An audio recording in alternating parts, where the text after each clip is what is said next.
Good morning. Okay, let's just get things organized here just a little bit, and we will be off to the races.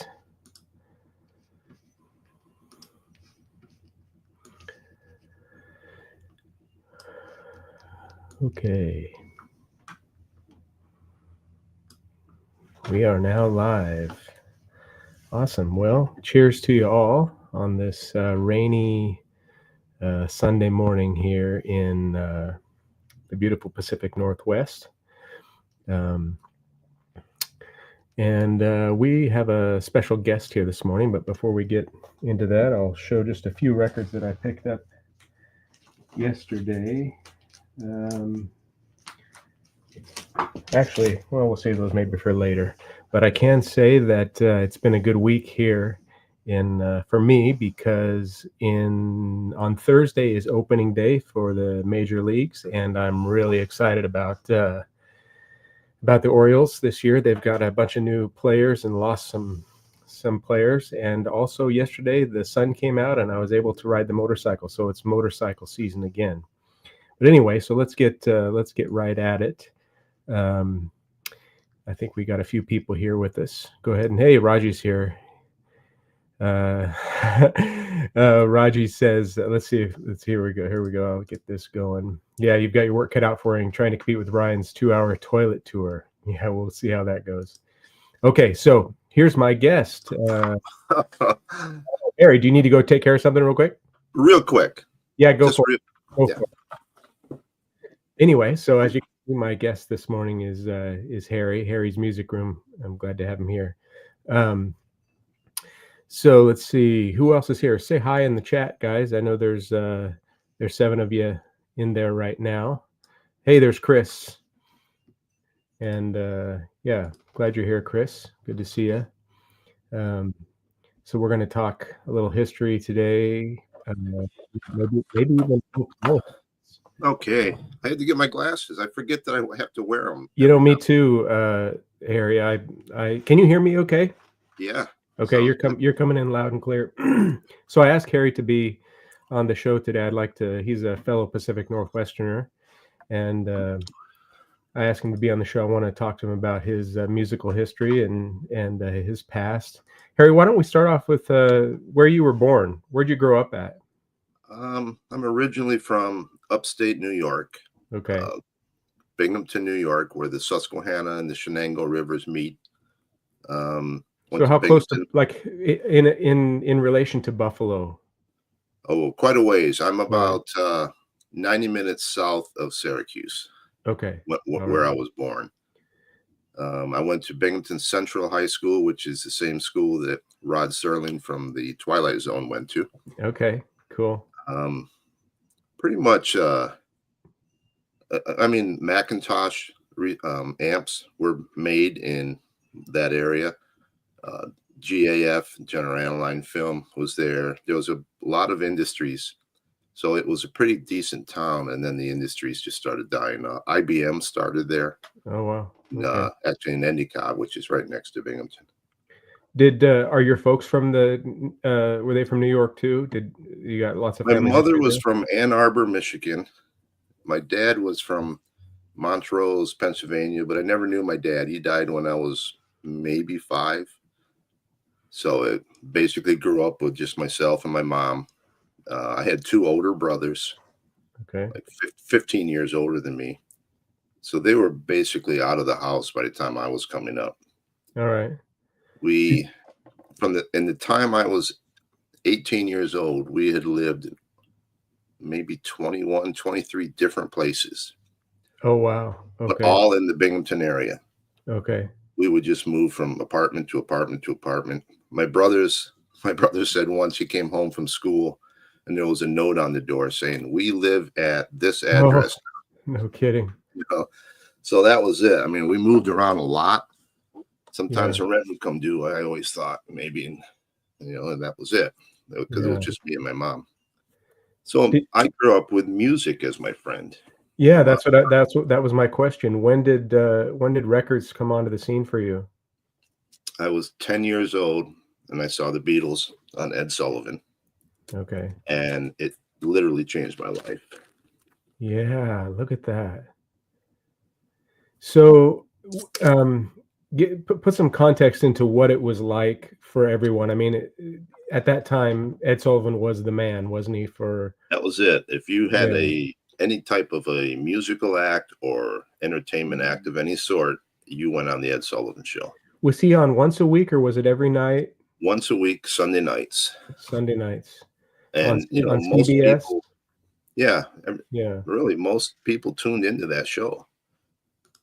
Hey, Fitz. And I didn't know who the Beatles were. I still know the very first time and the first Beatles song I ever heard, it was All My Lovin', because the first time I ever saw him was on Ed Sullivan.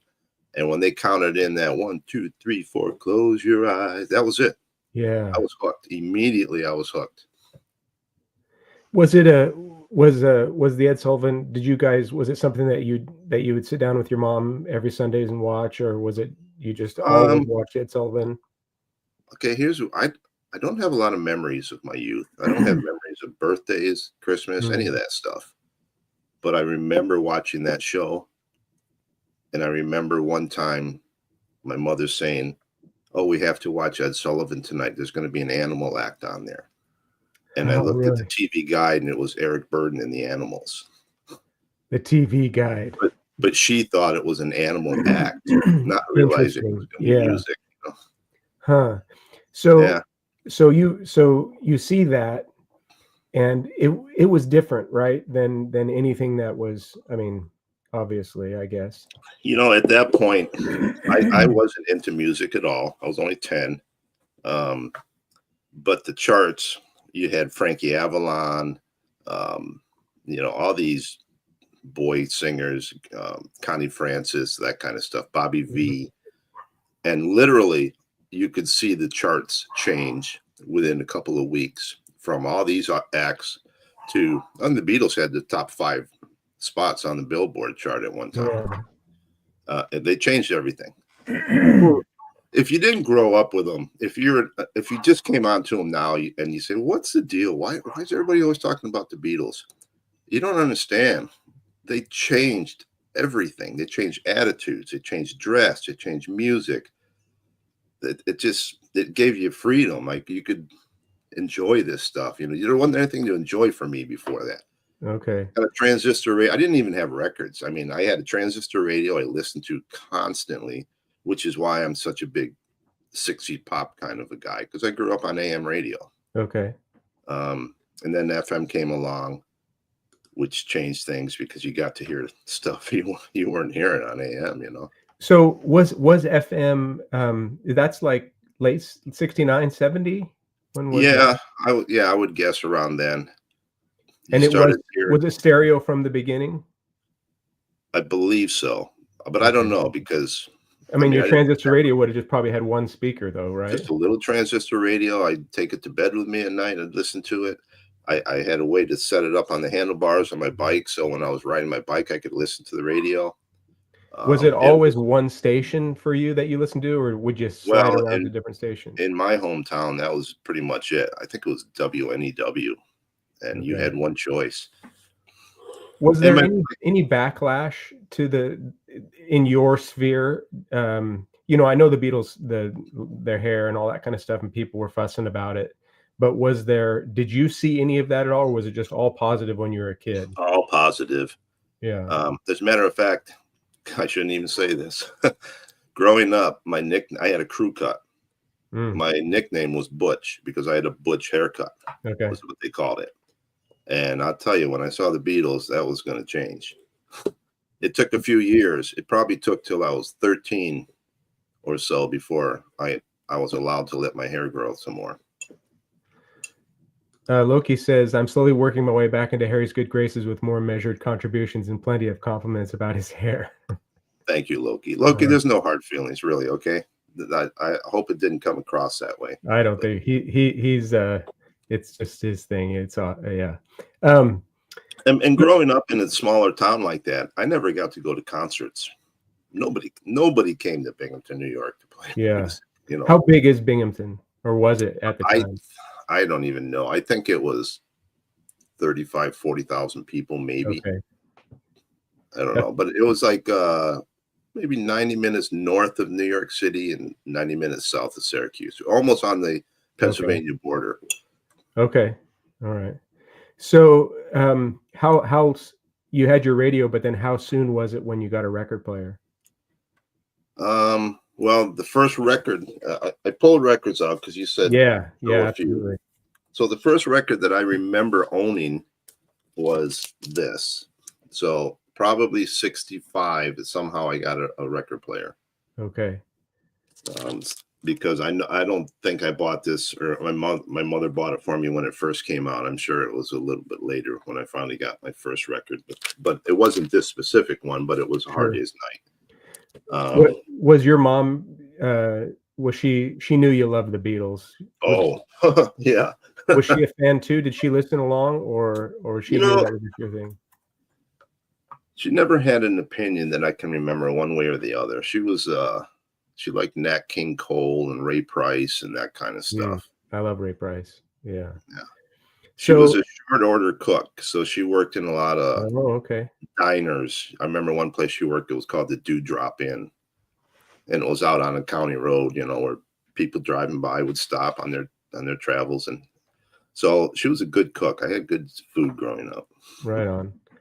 Were you on your own? But I'm not as old as you are, but when I was a kid, we'd just take off on our bikes and then come back when it got dark for dinner. Did you do a Yeah, lot? Were you on your own and out and about and stuff like that a lot?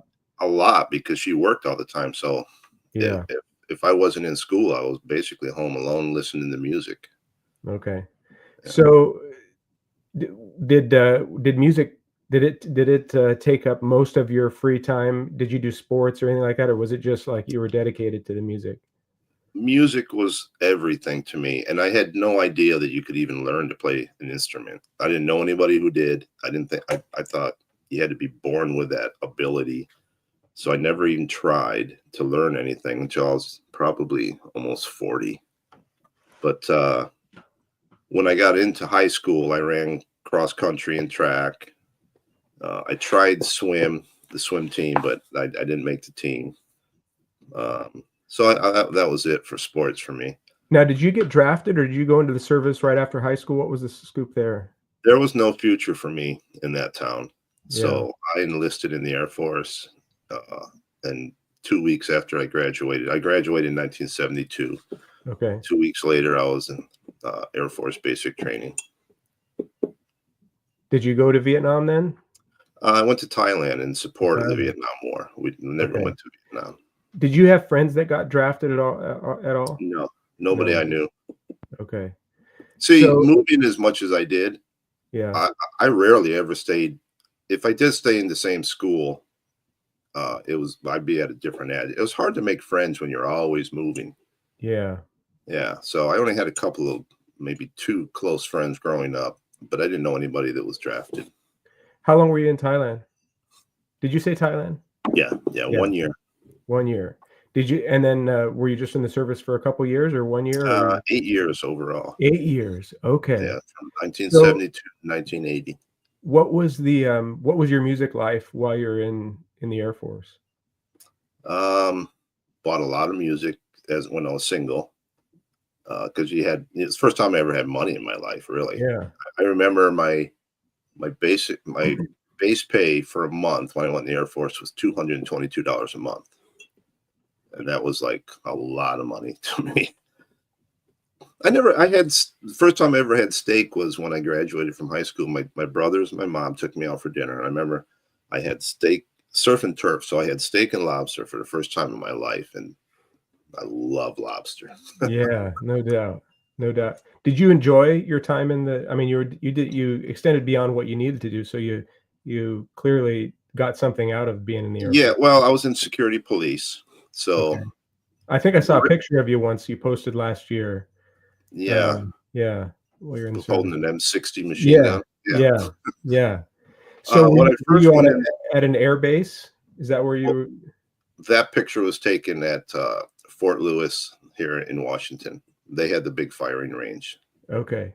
And being in security police, we'd have to fire at least once a month. Is that what brought you to the Pacific Northwest? Yeah. Yeah.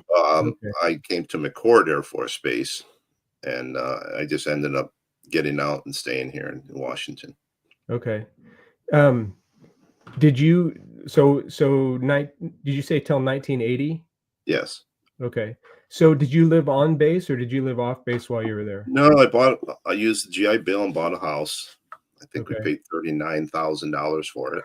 Awesome. Um, so I lived off base. I was pretty young. I got married in Thailand Okay. and was married to her for 25 years until we divorced. Okay. Did you And have kids? we had three young kids, and I was young. I was very young. I didn't even like growing up without a dad. I had no idea how to raise kids. It Yeah. was Okay. and being young myself. So it was at that point, music was not part of my life. I was Okay. working, I had regular jobs, I was raising three kids. Music was just, I buy records now and then, but not like when I was young. I wasn't Okay. totally into it. So, uh, what made you decide to get out of the Air Force in 80? They wanted me to cross train. In order for me to go to a higher grade, I was a E5 staff sergeant. In order for me to get another pay grade, I would have to cross train because my career field at that level was frozen. I did not want to cross train. I didn't want to go into another career field. Mm, So my only option was to either get out or cross train, and I didn't want to change to another career yeah. field. Did you know you wanted to stay in the Pacific Northwest, or had you just put down enough roots that you just decided? Yeah, we'd just been here long enough, and the the New York winters were brutal. Yeah. Yeah. I don't miss the snow at all. So Right. yeah, I stayed here. Yeah, we can get to the snow in a half an hour where we're at here in the Pacific Northwest, but Yeah, we don't get you yeah, probably just get a this is a dusting like beautiful we part do. of the country to live. It really is. I think it's kind of like, I feel sorry for those poor people that live in the Midwest that really don't understand just how special it is here. I say it all the time. It's like a dead horse I beat, but it really is paradise here. If You if know, you like to do outdoor stuff, yeah, this is the place. this is it. Yeah. We got the coast, we got the mountains, we Yeah, got high desert, just a few hours away, and not a lot of people. So, yeah, depending on where you live. yeah, that's true. See, I when I first started trucking a couple years ago, I did a lot of runs into Seattle, and I'd gone to Seattle for Mariners games and whatnot over the years and had been up, but really discovered just how much bigger than Portland it is, right? Just in the surrounding areas. I mean, from Tacoma basically Yeah, all the way up. it's Um, a lot of people. it's big. I love it. It's a great town. I Yeah, don't drive to Seattle unless I have to. yeah. Not anymore. I used to ride motorcycles all the time. Did I you? I haven't ridden a motorcycle in probably 20 years because Is that there's too right? much traffic, too many people, Yeah.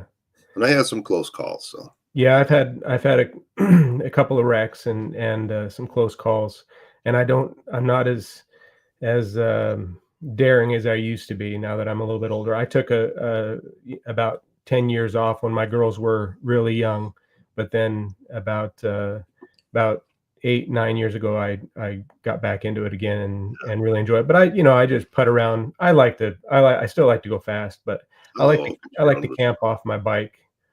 Oh, Hey, okay. Jens. Hey, Rochelle. Um, hey, I'm just a note to the chat. I'm gonna rely on the wrenches to do what they need to do um, as far as moderation as we go I'm gonna along. turn another light on here. Right ahead. Let's see here. Here we go. Hi, Rochelle. Hey, there's. Yeah, we were riding two up on a Honda Goldwing when we hit a deer at about 50 miles an Oh hour. my goodness. Yeah, that was fun. Did you come off the bike? Oh yeah, Yeah. yeah. Went flying down the road, tumbling. It was just getting dusk. I could see it was 2-lane road near Rainier, Washington. Mm, I could see headlights coming at me. I said, I better get out. I got to get out of the road. I tried to stand up and went right back down again, just tumbled. My uh, gloves came off, hit the side of the road, ended up on the side of the road. I never put a scratch on my helmet. huh. Lost all the skin to the bones of my elbows, my knees, my knuckles, but I didn't break anything. Was So it your was wife very. on the bike with you too? No, it was a friend of mine. We were riding to. We had ridden. A group of us went down to Portland to the International Raceway to watch motorcycle races, Oh, cool. and we were on our way home, and all it was just a patch of brown instantly in front of us, and bam, we Wow. just went down. There's really not, if you're in the right area, there's nothing you can do. It's Yeah. they just pop right out of nowhere. There's tons of deer in the Silverton Hills and stuff, and I've had close calls. I've hit cats and squirrels and stuff like that Mm, on the bike, but never a deer. Hit deer with the car, but not on the mm, motorcycle, yeah. thankfully. But we're very we call it deer o'clock here at dusk here Yeah. when the deer Yeah. are kind of moving around, and we're always very careful. My wife rides too, and Oh, my youngest daughter just got her endorsement this last year, so she's going to be riding too, which is kind of a mixed. I obviously I'm happy for her and she wants to ride, but and it's concerned at the same yeah, time. yeah, Yeah. concerned at the same time. But it's just part of it, and she's very responsible, and I gotta let her have her own adventures and stuff like that. So when did you get back into music more like you are now? So when I got out of the Air Force, I didn't have any skills that I learned in the service other than being in the security police, and I didn't want to do that. So I got a job. I went used a GI Bill and went to school, and then I got a job working nights at a gas station, just pumping gas. Mhm. And then he started letting me change oil and things like that on weekends. From there, I decided I was going to be a mechanic. So I got hired at Firestone, and I worked for Firestone for 11 years. Started out busting tires, ended up as a store manager by the end, Mm, and got my ASC certifications in different part, like brakes, air conditioning, mhm. steering, suspension, that kind of stuff. And then my Snap-on dealer was retiring, so I ended up buying his Snap-on route. Oh, cool. So I did Love I Snap-on love for. the tool man when he comes around the shop. Yeah, I love the tools, which is why I wanted to do it. yeah. But I didn't love having to chase people for the money. People were very willing to buy on time and not so willing to pay. Oh, yeah, A and lot you of kinda had to times you. carry that. You had to make that Yeah, decision. oh, You yeah. know, Yeah, we yeah, carried the paper on all that stuff. yeah, The tool guys own their trucks and they own their tools, and they're giving it to you on credit. right. And I just didn't like it. I did it for a couple of years. I didn't like it. And I decided at that time I was going through a divorce too. I decided I'm going to do what I would love to do, and that's music. And I rented a spot in a store by a college, and I opened a used record store, Is not this in knowing Tacoma, anything. or where was that at? It was in Tacoma, right by Okay, Pacific Lutheran University. I nice. figured being by the college, I get a lot of business. Yeah. No, that did No? not happen. So I opened the store using my own record collection as seed. Mhm. I would spend all my time going to garage sales and flea markets and things and buying because CDs this was 96, 97. Okay. So CDs were popular, DVDs were popular. So I was selling used vinyl, used CDs.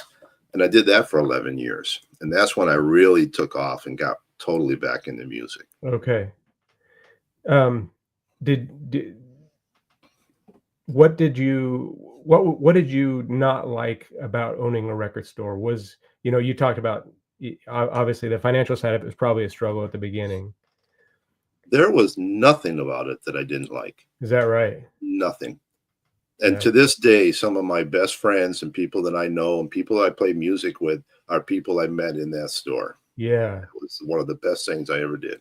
Yeah, I mean, like a local bar, you would have had regulars that you saw weekly and that came in Mhm. and hang out and stuff like that. Yeah. That would have been really cool. Were you into gear at all at that time? No, No. no. I had I had bought a really nice stereo when I spent a year in Italy, and when I was there, I bought a really nice quad system. Um, and then back here in Tacoma, our house got broken into and everything was stolen. Oh, Oh, So insurance paid us part of what it was worth. I ended up buying a so-so system, and I just was never big into gear really. okay. You do you are, I mean, you probably wouldn't, do you consider yourself an audiophile now, or I know you have a reel to reel. Well, yeah, I mean, I want the best sounding music I can Yeah. get. But you tinker around. Didn't you get a dual here a little while back? Yeah, And yeah, I've got a yeah, dual sitting right there, okay. and Yeah, that next to it is a Marantz turntable. So I've got, okay. and I end up using the dual more than the Marantz because it's automatic. Yeah, that was a when I was playing, I had a Pioneer PL55X, which was a fully auto table, and I really liked it. It just had a Pickering cartridge on it. It wasn't awesome, but I loved the automatic aspect of it. It was really Yeah, fun. yeah.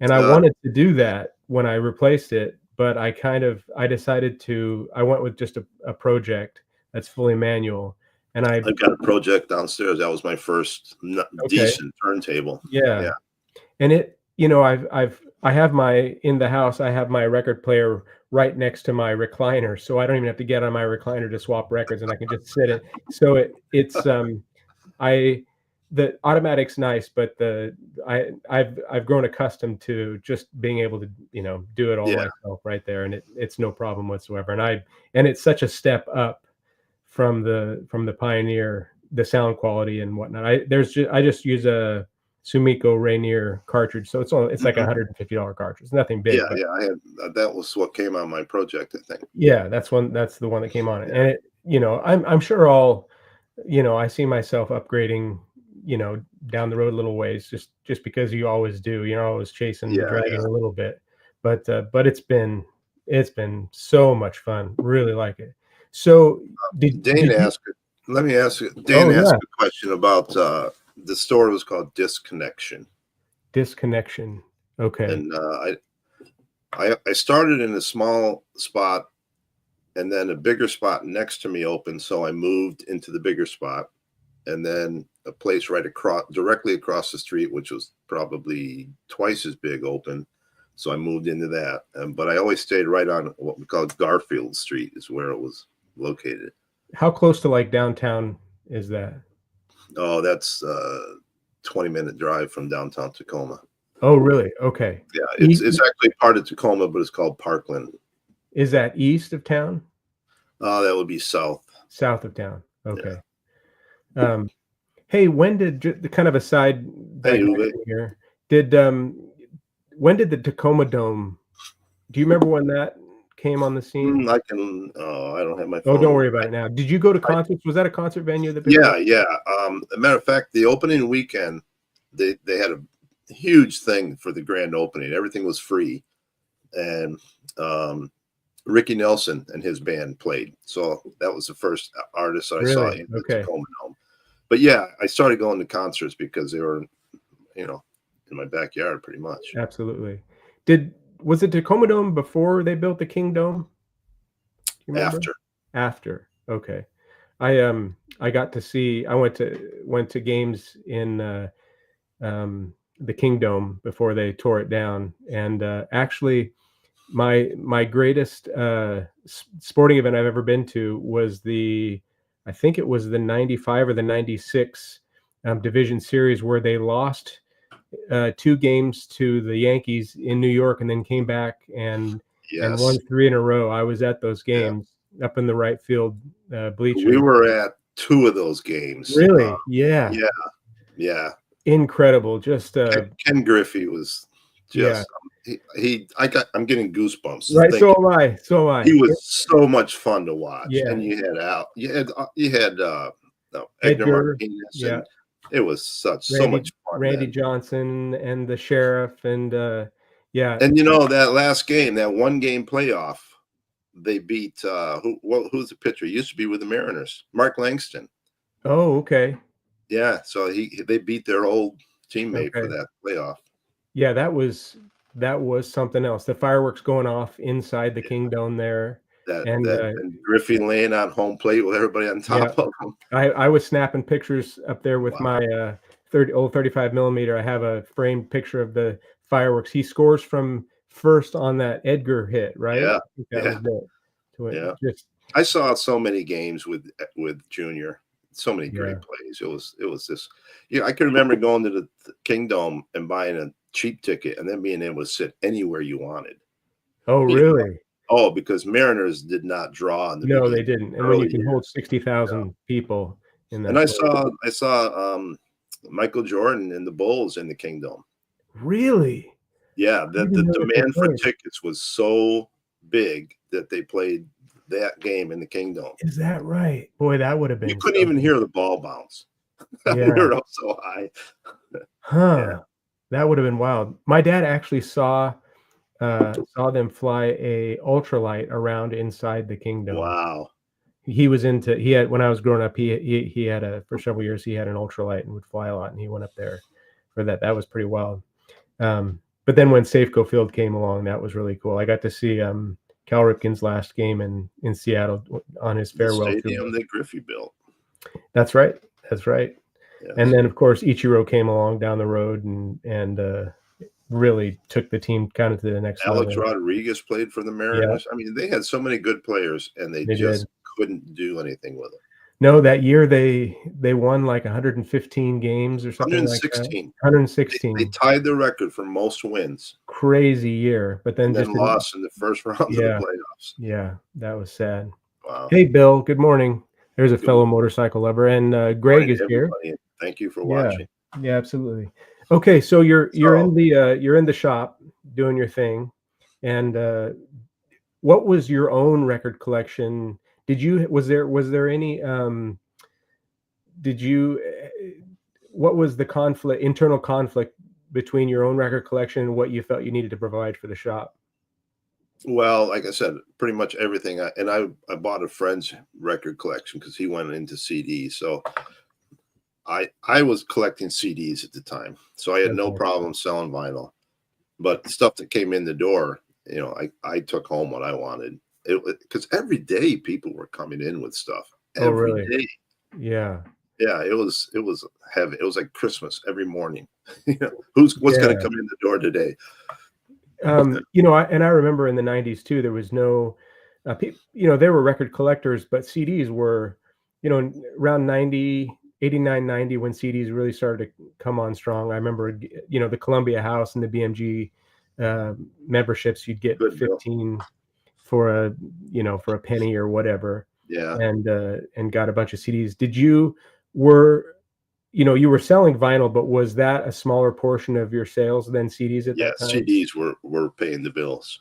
Yeah. Did you sell new or was it just used? No, all used. All used. Yeah. Okay. And were you selling, was it 8, 9, $10 for a CD on the average, or what did Yeah, they go pretty for? much. Yeah. Anywhere from 5 to 10 for a used title at that time, because Okay. a new one was, 20 or more. Right. Yeah. They weren't cheap. Yeah. So when did the vinyl, so I got back, I had records as a kid and stuff like that, but it was just to have music. It wasn't, and then we got into cassettes, of course, and we all had cassette players in our cars and stuff like that. When did you see, was that after you sold the store that the vinyl resurgence kind of happened, Yeah, or? yeah. Okay. We had a band, like I said, we all met on Garfield Street, and I'm a huge Bruce Springsteen and E Street Band Okay. fan. So I put a band together and I called it the G Street Band, Okay. Cool. Garfield Street. And the guy that played keyboards with us, he said, if you ever want to sell this store, let me know. And I had been talking to my wife on that. I said, it's hard to sell a record store and you don't Yeah. know the right time to do it. And he's offering to buy it. I'm thinking I should take him up on this offer. Mm. That was 2008. And literally 2 weeks later, the economy crashed. Yeah, that's right. Yeah. Wow, how So, fortuitous. Did you so he feel bought pretty it in lucky? store. What was that? Did you feel pretty lucky? Yeah, it was time. Like I said, I'd done it for Yeah. 11 years, and he bought it, and he was working full time, so he had his daughter run the store. Okay. And I heard stories. People would say, "Yeah, there's nothing new in there," and then I'd hear that people would come in to sell things, and she'd say, "Oh, you have to come back when my dad's here." Oh, okay. And then that he had it for 4 years, and then somebody from Bend, Oregon, Yeah, came the up Smith Rock Records guy over there. Okay. with a U-Haul, bought everything, loaded it up, and shipped it all down to Oregon. So he just basically bought the inventory and then took it back down here. Okay. Yeah, Okay. yeah. Bought the inventory, bought the racks, bought everything. It was an empty Everything. building when he left. Okay. When you had the store, were you like leasing the space or renting the space? Yeah, it was a month-to-month rent thing. Okay. So what'd you do? You sell it and then everything crashes or whatever. What were you retired? Did you retire then I or? pretty much retired at that point. Okay. And what did you do with yourself in 2008 and 9? Did the record start taking off then, or when did you really get into Um, that? I just went to a lot of concerts, traveled. My wife is from the Bay Area, and so we would go down there once or twice a year and visit her sisters, and I always hit record stores when I was down there or traveling, and I Mhm. just started. Was it at that in 2008, was there, were you getting into the pressings or No, the no, collectability? It was just to have the music then still? yeah. I mean, I was still a Beatles guy. I would buy anything Yeah, Beatles, and I still am. yeah. But I'd also in '84, my first wife and I took a ferry to Vancouver, BC, or no, to Victoria. And on the way over on the ferry, there was a People magazine sitting there, and I picked it up to read it, and the cover had Bruce Springsteen on it, and it said something to the effect, "The greatest live show you'll ever see." So I read the article, and I thought, "Wow, this sounds interesting. I'd like to see this guy." And we got back to the U.S. after our vacation, and it wasn't long before they announced Bruce was playing at the Tacoma Dome. So I said, well, I'm going to get tickets. And that was another huge change in my life. I Okay. went from Beatles, I went to Springsteen. I saw the show. It was the most incredible live show I'd ever seen. The Oh, energy, wow. it was just 3 hours of nonstop energy. Yeah. It just blew me away. And at that point, I started trading live shows through the mail on cassette tapes. Oh, wow. I would find people who there was a magazine called Backstreets, which was dedicated to Bruce, and it was from Seattle. A guy named Charlie Cross started it. He also started the Rocket magazine in Seattle. And in the back of the magazine, there would be ads for people wanting to trade live shows. So I would send them 10 cassette tape blanks. They'd send me back 5 with the show on it. Okay. So here's an interesting story I've told before on Rachel's stream. But so the first time I ever saw Bruce, he got sick and had to cancel that. He was doing 2 nights. He got sick and canceled the second night, which is when I was going to see him. But they postponed it to the following day. So I went and I bought a get well card. I wrote a little message and said, "This is my first time seeing you. I'm sorry you got sick. I hope you get better soon." I said, "If you can, would you play the Detroit medley and Santa Claus is Coming to Town?" And this was in October. So I went down to the Tacoma Dome. Oh, and I bought a used Born to Run CD. And CDs were expensive, Mm-hmm. but I bought a used one at I didn't have a store yet. This was '84. I put the CD in the envelope and I took it to the box office window at the Tacoma Dome. And I said, "Would you give this to Bruce Springsteen for me?" And she says, "Well, I can't guarantee anything, but I'll take it." I said, "Okay." And in the letter, I'd ask him to sign the CD and mail it back to me. So the second night comes up, Bruce is playing. He does Detroit medley, which he always, at the time, he always played that medley in his encores. and he said, "It's a little early for this, but I got a request." And he played Santa Claus is Coming to Town. Wow. And a month later, I got the CD back in the mail. Holy cow. I mean, what? Okay, to get that And in the that mail. cemented it. That cemented it. I was like the biggest Bruce fan in the world. Wow. Yeah, I mean, so and you would at that after a month, you wouldn't have. Were you probably didn't expect it. I didn't know if I'd get it back or not. Yeah. And he was kind of known for not answering mail. Like if you wrote to his address in New Jersey, he was well known for not responding. Mhm. So I didn't know what I would get. And it came back postmarked from Houston, Texas. Oh, he did it on the road. That's cool. Yeah. Wow. So were you into, I know you have a lot of autographs. Were you into autographs at the time, or did that kind of No, that was like one of my first. Okay. And I had been collecting these live bootlegs, and I would just get, and the live shows were so good that every time you get another live show, I'd listen to it over and over and over, you know, because he'd mix the set list up. It wasn't the same set list every night. And I just became such a big fan that I mean, I've only seen him like 35 times, but I know Holy cow. I've got a friend who lives in Portland that's seen Bruce almost 200 times. And he's 73 now or something like that? Yeah. Still doing his thing. He looks like he's doing 50. 3-hour shows. Yeah. Yeah. He's the man for sure. I have never Fitz says I saw him on the Born to Run tour. I would have loved that. When would that have been? When did Born to Run? 75. Okay. Do you have a favorite Springsteen album? Yeah. Well, my favorite album is Tunnel of Love. Okay. Either Tunnel of Love or Wild and the Innocent, the E Street Shuffle. What year did Tunnel of Love come out? 88. Okay. So let's see. I mean, this is the tour I saw that made me a fan. But look at this. There was 8 singles off of this album. Yeah. This was a monster record. But it's not my favorite Bruce record.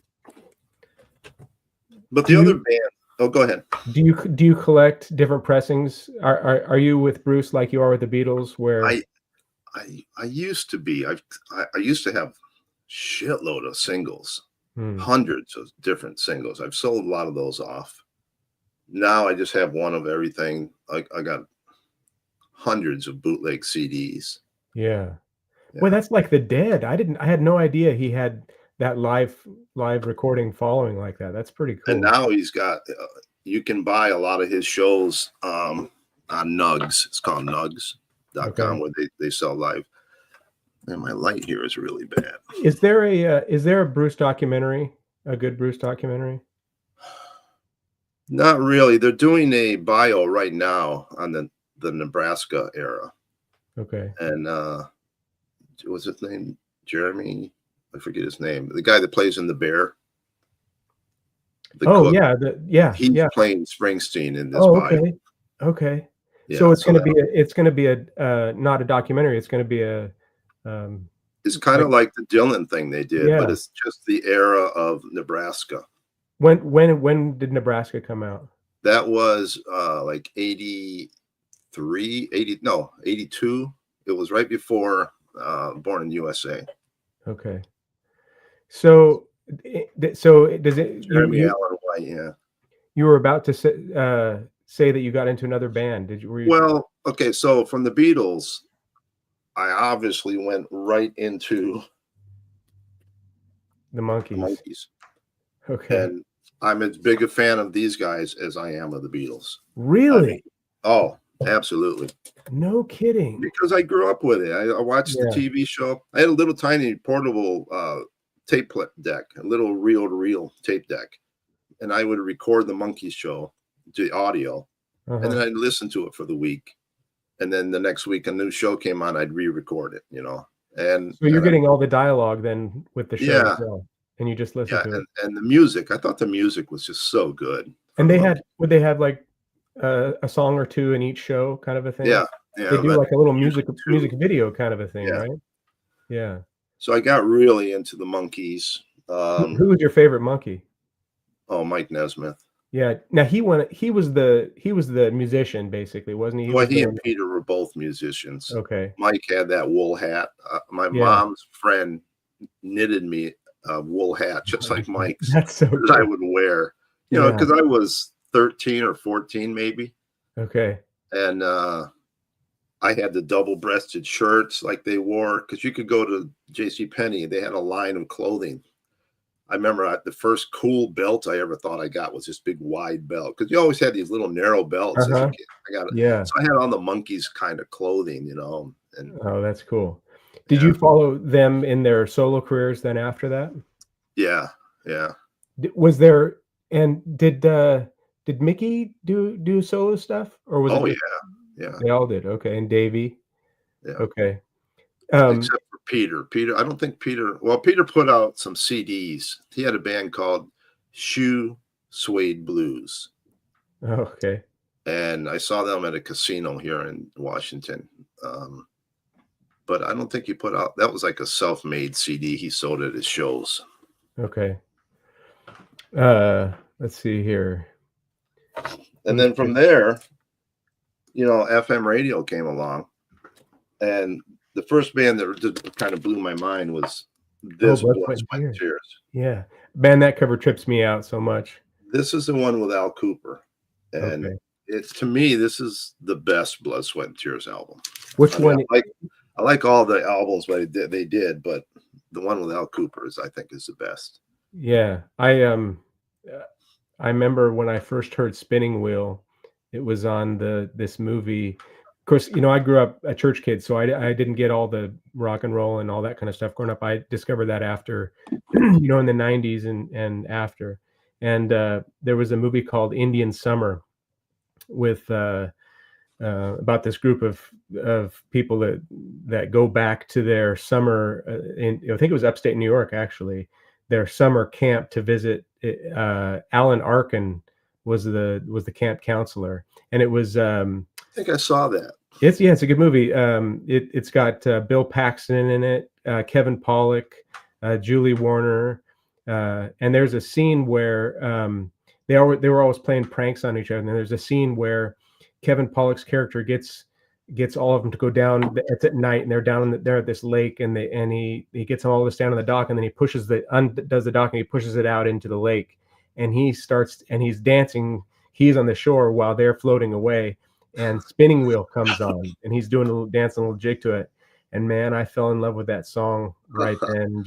And that's whenever I used to go sing karaoke every now and then in town here, You and do that one, huh? I love to sing Spinning Wheel. And that Yeah, was written by David Clayton Thomas. is that right? Now Yeah. he left the band after a while, didn't he? Did he leave? Yeah, and I still stayed with them. I stayed with Blood, Sweat, and Tears through. They did an album called No Sweat. They did 2 or 3 records after he left that I really liked.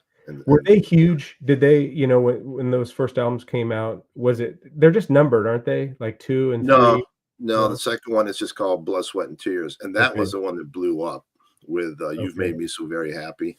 But that leads me to this band, who again was one of my favorite bands. I was going to ask if you like Chicago because of the horns, similar to that. I got this album in 1970, and I loved it so much that I found the first album with the black cover, Mm-hmm. and that album is just incredible. I mean, it's not like the David Foster area. It's got Terry Kath on guitar. Terry was an amazing guitar player, and Okay. it's a total rock album with great horns. Okay. So I need to learn a lot more. I didn't get into Chicago. We had in high school, we had Chicago's Greatest Hits, which of course had Peter Cetera on it. Get the first 2 albums, Okay, and you won't be sorry. Okay, I'll stream those in the truck this week. Yeah, especially the first one. Wow.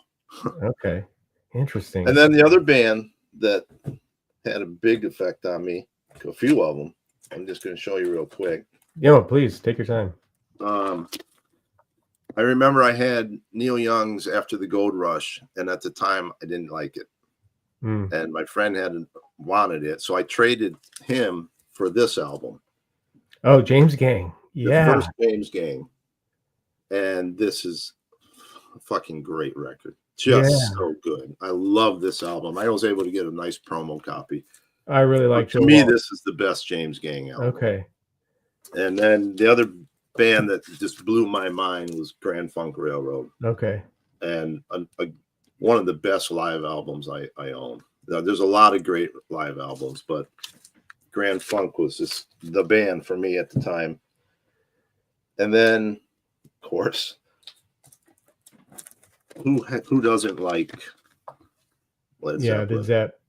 So now I'm listening to FM radio. I'm getting into this kind of stuff. And I go into a local head shop, what we called head shops.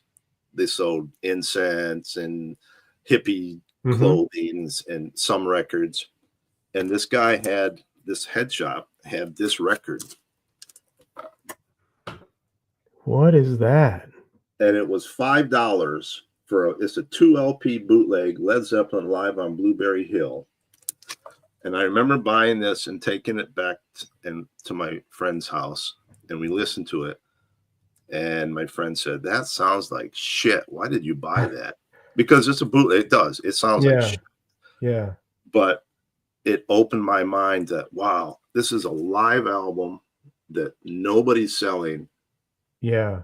It's, this is what started me down the road to bootleg records. Okay. Which I have hundreds and hundreds of now. Yeah. But this was my very first bootleg. Yeah, there's something to be said for a lot of bootlegs. The audio quality isn't there, but it's that I guess maybe it's the experience of hearing that one set. Yeah. Loki, you wish. Already said it'd be the thumbs up. Harry would take requests for an impromptu guitar keyboard. And then I got into bands like America. I love that acoustic sound. I got the harmonies. Yeah. Nash and Young. This took me 10 years to get everybody to sign. Neat.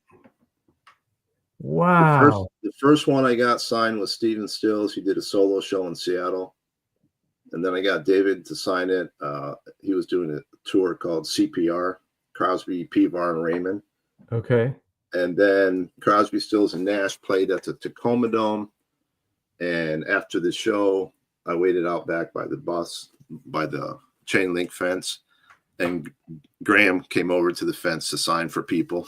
And I got my last ticket. But it took me 10 years to get all 3 signatures. You like that album? I have a couple copies here that I'm taking down to that. I'm a huge David Crosby fan. I mean, this is always sitting right there. Oh, cool. Yeah, I'm a big David Crosby fan. Yeah. Was there an iteration of those guys or they all made solo albums? There's Manassas? Is it called Manassas? Doesn't that have I wasn't a Stephen Stills solo fan. I was a Crosby and Nash. I like the stuff they did. Okay. I like the stuff Stephen would do with Neil. I thought they were amazing together. Okay. I wasn't a fan of Neil being in the band. Yeah, what was that like when he came into the band? Was that kind of it was Crosby, Stills, and Nash with Neil Young. With Neil Young. It was never like this. Okay. So Neil did his thing. They did their thing. It was, I don't know. I'm a Neil Young fan, but bigger Crosby, Stills, and Nash fan. Yeah. Speaking of America, in doing the 74s, I discovered Holiday, and didn't know that it was produced by George Martin, which I thought was really cool to discover. But that album is so good. I guess it's one of they had 3 albums, Holiday, and they all started with H. 3 H albums. Hideaway, History. Yeah. Well, they did Venture. They did Venture Highway, but the first 2 albums, the America and the I think it was called Venture Highway. Yeah. Maybe not. Somebody will correct me. But I love those records. I love that acoustic rock. So do I. I really like it. Those are like $2 and $3. That's why I play an acoustic guitar. You will rarely ever see me with an electric guitar. Okay. Right on. They scare me. They Was make too much noise. was there a, like, James Gang and, Grand Funk, they're American bands, right? Yeah, yeah. And then you showed the Zeppelin. Was there a distinction at all back in the day between what an American band sounded like compared to what a British band sounded like? I don't I don't recall. I mean, growing up, Rolling Stone magazine was my Bible. Yeah. I was there in the beginning, um, before Wasn't I it subs news it was like newsprint almost at the beginning, wasn't it?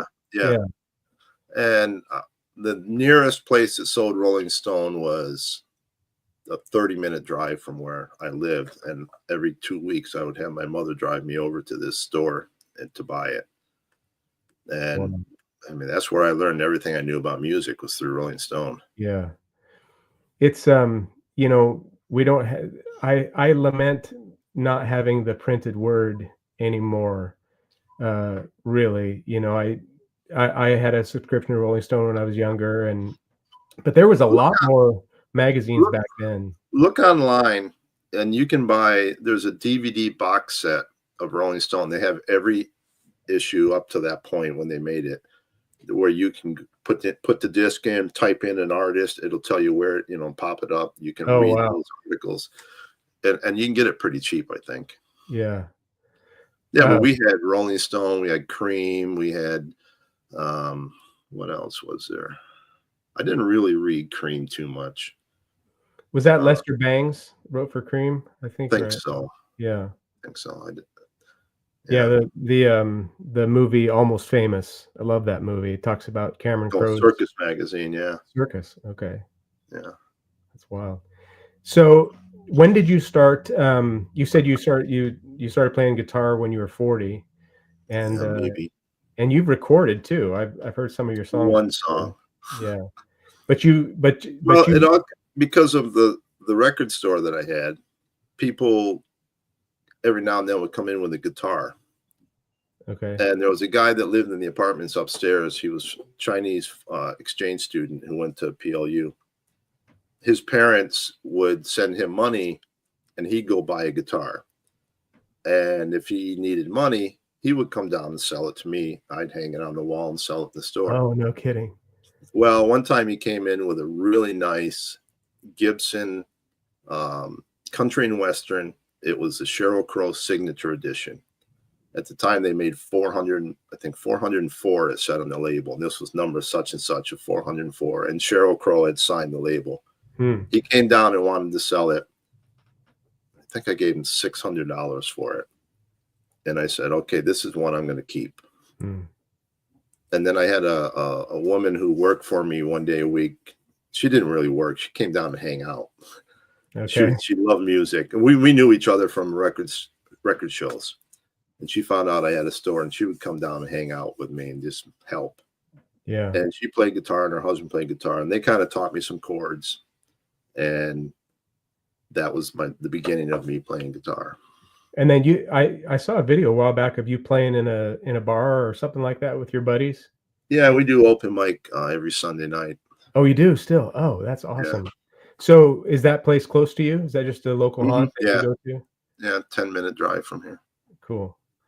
Um, do you still do you strum at home or Oh, every day. do I you? play every day. I've got guitars sitting right Yeah. here. I always have a guitar nearby because if it's right there and you can pick it up, you'll play it. Yeah. You know. I recorded an album back in '07. Nice. I grew up, my dad sang in Southern gospel quartets growing up. And so and then I went to boarding school and sang in the choir and little groups and stuff like that. So we were always around music. And my parents said if I took 2 years of piano lessons, they'd buy me whatever instrument I wanted. And then I chose the bass guitar because my older cousin played the bass guitar, and I thought he was really cool. So they bought me a bass guitar, and then I was a bassist, played in the church music band for many, many years, and then kind of left the church when I got married when I was about 22. That's when I started experimenting with psychedelics and a few things like that, and realized that religion wasn't all it was cracked up to be, sort of thing. And then my musical life playing kind of took off from there, and I've enjoyed it since then. And then when I had my restaurant here in town, I put a piano in the kitchen, so when I was cooking rice and cutting fish in the morning, I taught myself to play piano. And Wow. I'm not that good, but I there's just to be able to play an instrument, even if you're not very good, is just I it's a would real love to be able to play the keyboard. I've got yeah. one downstairs, but I've never learned. It's been really fulfilling, especially, you can't, unless you're somebody, like Sting, who can play the bass and sing at the same time. It's kind of difficult to do that. And I learned to play the guitar a little bit, but then since learning the keyboards and being able to actually sing a song and do that, it's been a real Yeah, blessing and really impressive. really fun. I Yeah. didn't realize it until just today when I was looking to log into this that I wasn't subbed to your channel. Oh, really? I said, I don't "What think. the?" So I Well, subbed up and I see all these music things. I've got to go back and watch them.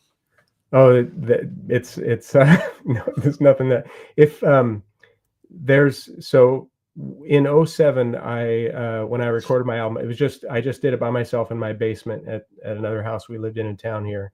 And so it's just all me. And I had this project where I would write a song and record it in one night. And so I put together this little album. It's called Practicos Dios, which is Greek for practical son, which is kind of a take on the prodigal son. And Okay. it was kind of the first couple of years, basically, of me moving away from, or discovering, all the terrible things that religion has done over the years and whatnot. But I I wanted to record it and have a CD, something to hold. So I got hooked up with a company called CD Baby. I don't know if you've ever heard of Hmm. them, Yeah. but they so I sent them the masters, and my buddy designed the cover for me. And then, the internet wasn't it was there in '07, but it wasn't like it is now. Spotify wasn't a thing, and whatnot. And then several years ago, I discovered that I was on Spotify, like, as part of the thing to yeah, it's strange, as part of Are the you getting paid? Were they paying you? no, no, there's nothing, You didn't there's get like like 30 cents? no, there's only like 3 people have ever listened to my music on Spotify, I think. So it wasn't th of course, you have to get lots of listens, and it's lo-fi, it's just songs Hmm. I wrote, it's not Yeah, really. but that's amazing. I've written 2 songs, and it's hard. It The is. one song I wrote that I did the recording of, and a friend of mine put it to a video, that came, like, in 10 minutes. It Yeah. was that easy. But Yeah, it's like that. You the get kind rest of in a flow state, and it comes out like that. If you have to work too hard, it makes it harder to yeah. And I yeah, haven't if you guys wanna watch my song, it's called Dead Man's Guitar, it's and it's good. on my channel. Yeah, it's So good. just search for Harry's Music Room, Dead Man's I've Guitar. listened to it a couple times. I really enjoy it. It's very good. And I'd like to do, I I took some years away from music while I was doing that when my girls were little, but then once they got into high school and stuff like that, we were doing more stuff with them, and kinda got Yeah, away from nice. playing. But I think I've written about probably 30 between 30 and 40 songs, and I'd like to put Wow, together wow. another album. I did a project with, I used to work at this medical imaging place called Salem Radiology, and my friend, his name is Nathan Roth, who's a mad scientist, just an incredible writer, the best writer I've I've ever come across. He would write these lyrics and not tell me anything about it, and then come to work and hand me the lyrics, and then I would go home and create the music and record. So So I have you were Elton and he was Bernie. yeah, sort of, except, Yeah, just by not, not like that talent. But he so we have, like, I don't know, about 15 songs that I have recorded that are just on my hard drive. And nice. in fact, one of them, Greg, the director for Rachel's the Mhm. TV show, the documentary, he uses one of the songs as bumper music on his podcast. Oh, nice. And I I had a few people ask me about it, so I posted it on my channel. Um, the audio over a friend of mine owns a vintage clothing shop here in town, and it's called The Coat, and it's just a spoken word thing that I did with music. But I did the one night kind of thing with him as well. And so I have a full album worth of tracks that I've been wanting to release or publish or do something with, just for posterity, right? Hmm. So that my girls can go back and anytime after I'm gone and people. So Yeah. I'm hoping to do that in the next year or so, but we'll see how it works. And I'd like to put another album together with piano music, because my first album doesn't have it, just is guitar and bass. So, and then I put percussion on the ones I did with him. So anyway, Cool. let's see. Chauncey, it's called Practicos Dios. So YIOS is but if you just look for Marty Schrock on Spotify, you can see it. But don't uh, give me some grace when you're listening to it. See if it's. It's not. Hey, take care. Can I just mention two other artists that Please have do. had Please do. Yeah, let's get back into that.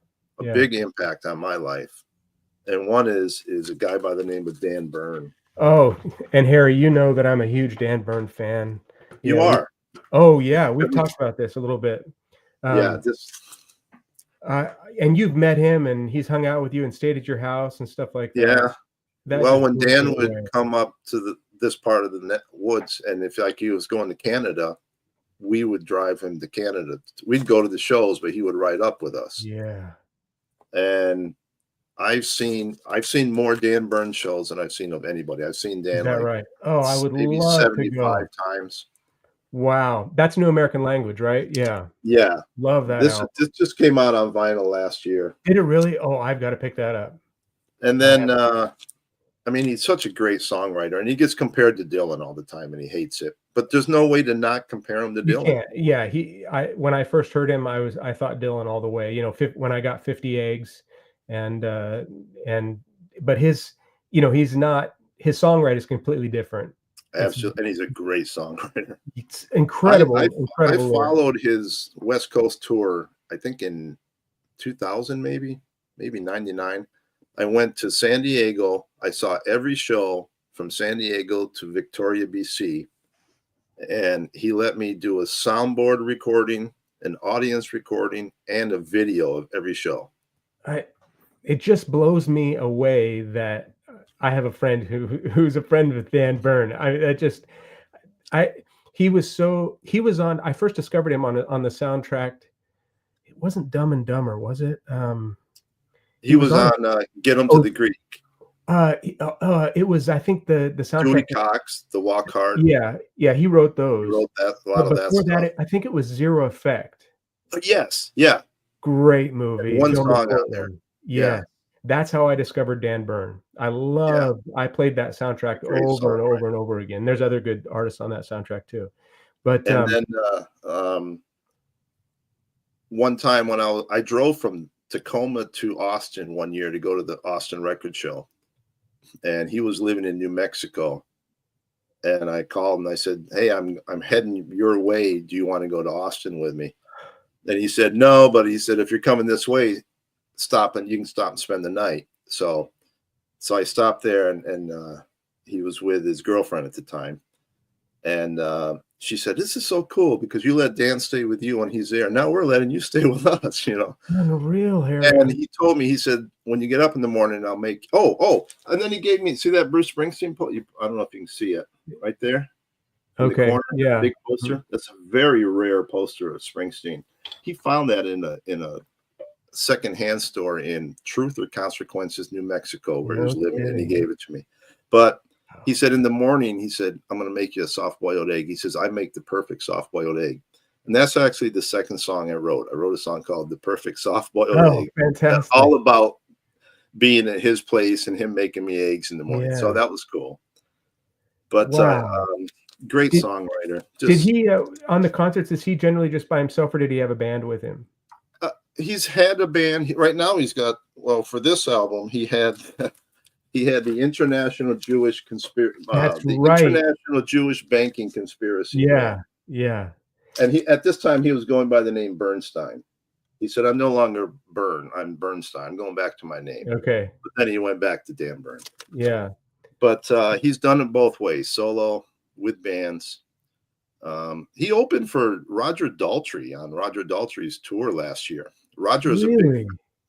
a big fan of his, and I think Roger's recorded one of his songs on one of his albums.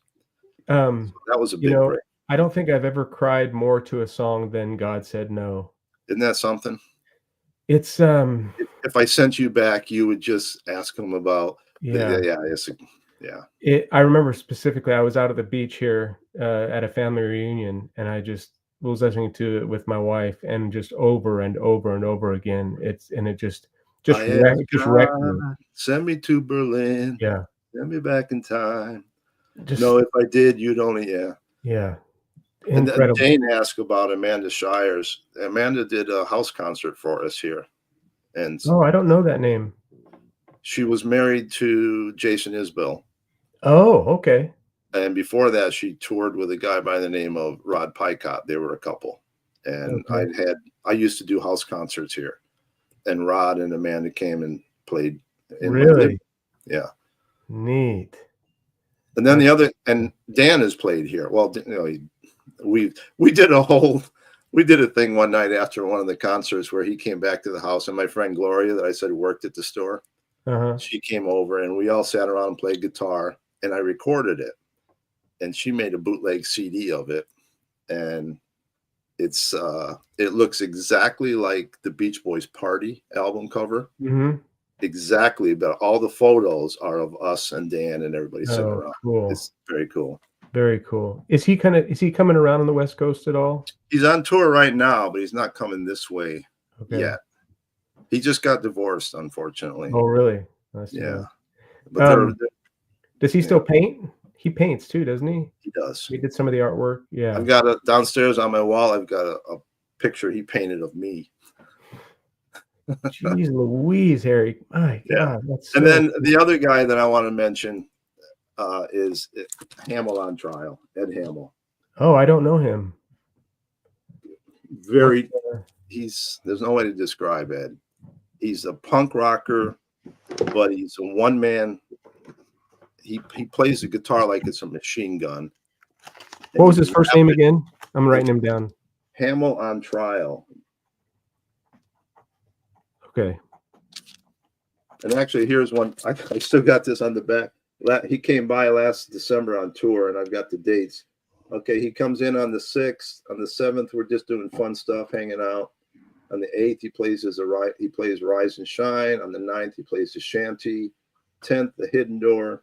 The 11th, fun stuff and fried oysters, because he loves he goes to the place where I do open mic, and he loves their fried oysters. Oh, nice. But this is a guy I consider to be a brother.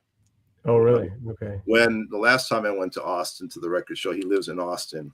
I stayed with him, and his new album is going to be called Harp for Harry.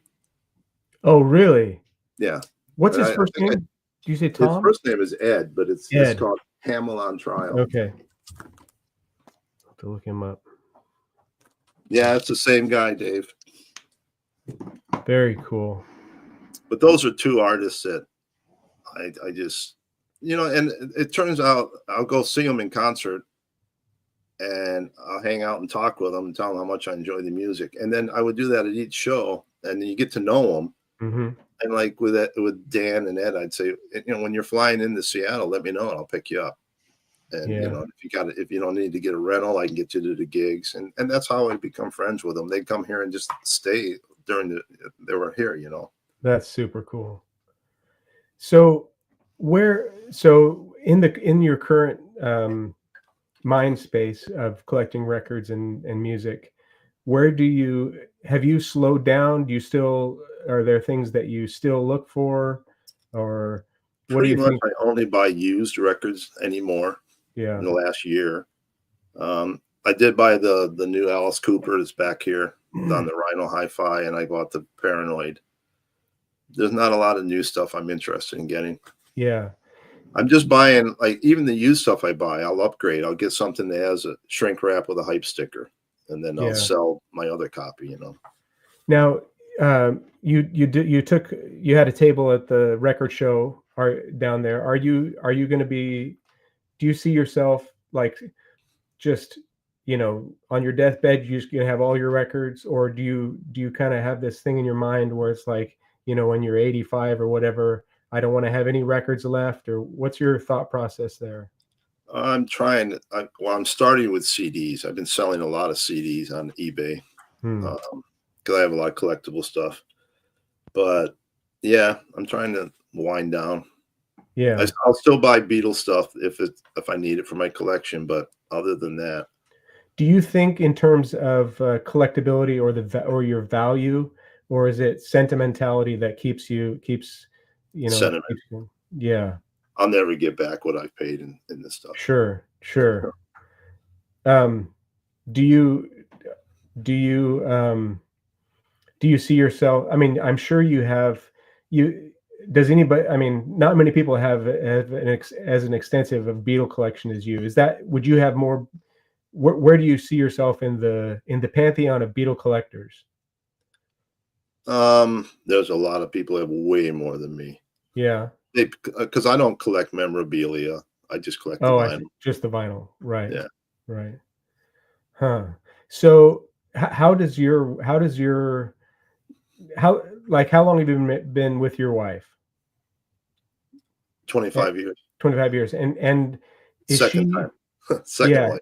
does she, what's her, is she a music lover like you are? Yeah, we met because we were both Springsteen fans. Oh, okay. Yeah, there was an online group of Bruce fans that would all talk about live shows and trade things. And there was a deal coming up in the Bay Area. I went down to attend, and she was there, and that's how I met her. Okay. Cool. Does she collect records at all, or is that just No, basically you think? No. no, she That's cool. wishes I didn't. Yeah. Does it, She collects fountain pens. oh, cool. Yeah, I think you might have mentioned that one time in the past. She That's likes neat. vintage fountain pens and That's a rabbit hole there, isn't it?